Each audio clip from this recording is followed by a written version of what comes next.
All right, if you watching this, then that means you've already watched part 1 and 2 of your rap training.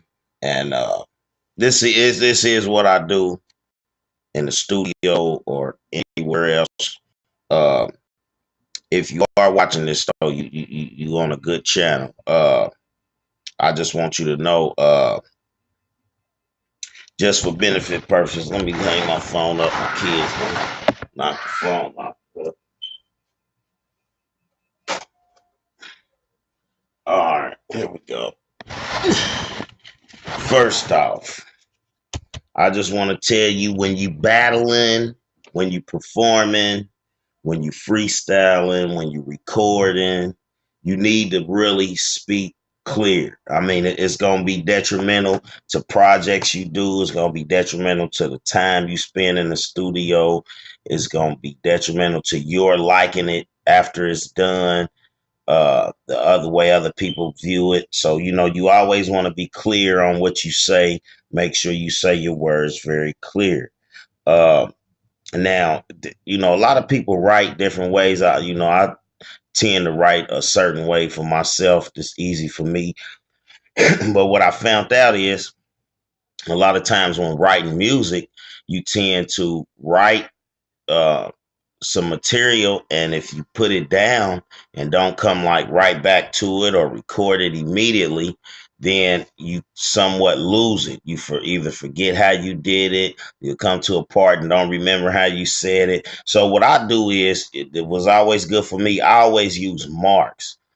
Certain marks, dots, straight lines, capital letters with words, to let me know the transition, or what's going on. I use a lot of little marks to show me when to speed up or when to slow down, or when to change my voice, or when to stop and pause, or pause for a real quick, short amount of time. I mean, it's a lot of little stuff you're gonna have to do to make it easy for you to remember your lyrics, especially when you write them.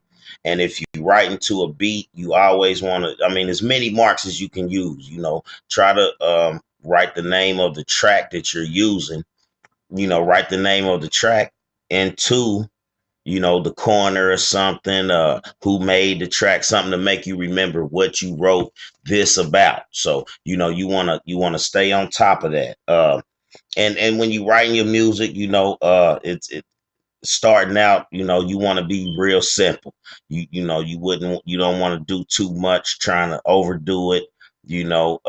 Not so wordy, less wordy as a beginner. And the reason I say that is because when you're in the studio and you're recording, when you land vocal tracks, it sometimes, mainly a lot of times, but sometimes you got to do layovers, or what they like to call a stack. So, if you going in there and you kind of too wordy, it's gonna show, because as a beginner, it's kind of hard to keep that same beat and follow your writing at the same time. So, it's gonna take a little practice, but just stay at it.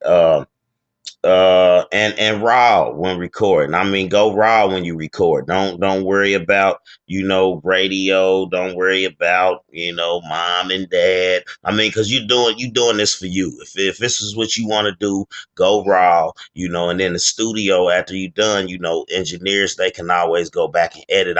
I'm not saying cuss and just be gangster or whatever. I'm just want you to know that you need to really be raw, in a sense, to where the music feels original, and you getting the best out of your vocals. You want to do that.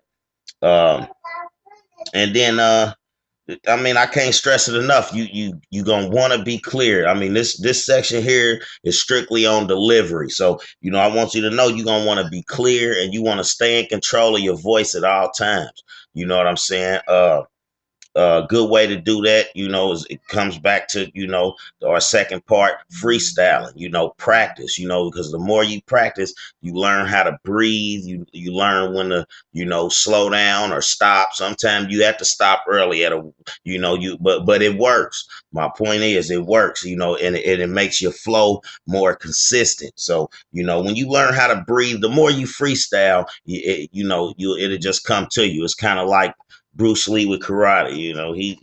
it hits all by itself. So and then another good point before you go in the studio and start recording, try not to smoke. Uh, I myself, I am a smoker, but what I do is when I go in the studio and I know I'm recording, I not only do I not smoke, uh, I let that smoke be my celebration when I'm done. So I kind of use it as a tool to try to get me to not so much as rush, but to get it done. And before I start, taking breaks and all this. So, you don't want to be caught up in the smoking. It's bad for the equipment. It's bad for your health. And in studios, I like them to be, feel like, even kids can come in there and chill. So, we want to keep it a friendly environment in the studio at all times. Because that's going to be real important.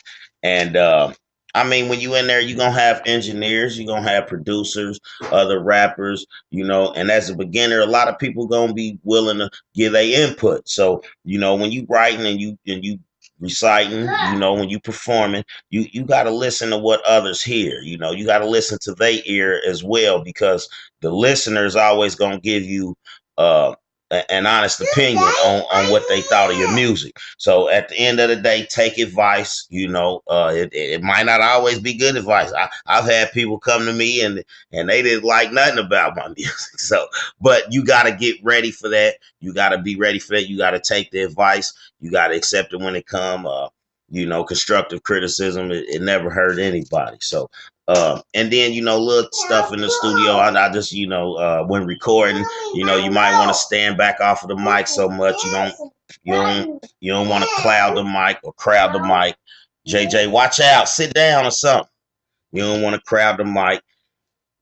And letters like B or P, you like, bitch, don't you mind? You know what I mean? And popping that, the certain letters. Hold it, JJ. Hold it. Certain letters will peak in the mic, which means it will make it clip. Hold on, let me get my daughter out of here. Here, go in there with Kirk and watch TV. Go. Go on in the front room. Go. All right, go in the front room. And it'll peak on the mic. So get good with trying to stay back away from the mic when recording, especially when you have words like B and P and sometimes T. They make they come off hot. So that's a good thing. And then I always remember lemons are good for the voice box. You might want to take you some lemonade, eat you some raw lemons, get you some, but that's just some good studio chat. And I want y'all to know, man, like I said before, I'm here for you. If it's anything I can do to help you along with this, then I'm here to help you. And not just that, I got a lot going on. I'm running a company now. Uh, I mean, I could get you just about anything you can get anywhere else. Uh, I mean, I'm very professional about my business, so please believe, if we doing business, that it's gonna be done in a timely fashion. Uh, and just give me a call, 770-485-8651. I'm in Atlanta. You know what I'm saying? I'm back and forth from here to there to here to there. But, just get at me and we can go from there. You know what I'm saying? But until then, stay tuned. You know what I'm saying? We'll have another one that I'll be putting out probably tonight. I just kind of go through my little memoirs and my memory, and I try to come up with good tips for people that want to, start a career in the music industry. So, give me a call, and I'll be here for you, Captain Kirk.